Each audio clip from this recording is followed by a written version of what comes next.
Мына бүгүнкү күнү элдердин бир наразычылыгы пайда болду. Элдерибизде кыйынчылык болгондо.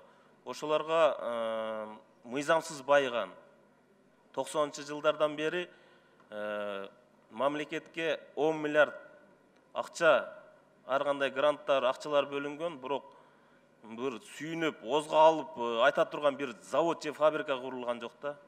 Мына ошол жерде ошону акчаны кандай кылып бөлүп кеткен, ошо буга чейинки чиновниктер боюнча сөзсүз түрдө иш алып барыңыздар. Элдер ошону күтүп атат. Сиздер өкмөт алып барбаса, мыйзамсыз жол менен ар кандай чакыруу жолдорун чакырып, мына ушул жерден мамлекетибизге бир чоң бир кабызды алып келгени бир топтор түзүлдү. Ошондуктан бул маселени чечкүндү карагыңыз, премьер-министр. Убакыт токтоп турбайсыңар, кетире бересиңерби?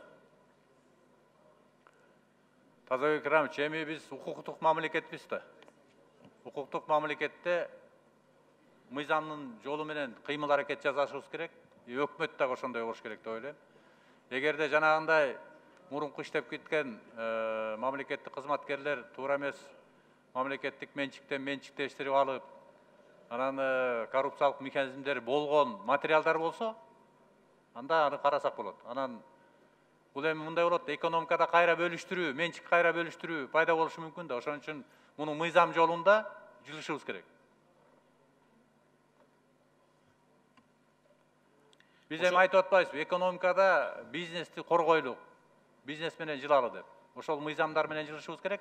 Мыйзамсыздарга анда жанагындай укук коргоо органдары бар. Ошолор аркылуу жылышыбыз керек. Анан жанагындай бирөөнү басып алып, тартып алабыз, анан деген бул туура эмес.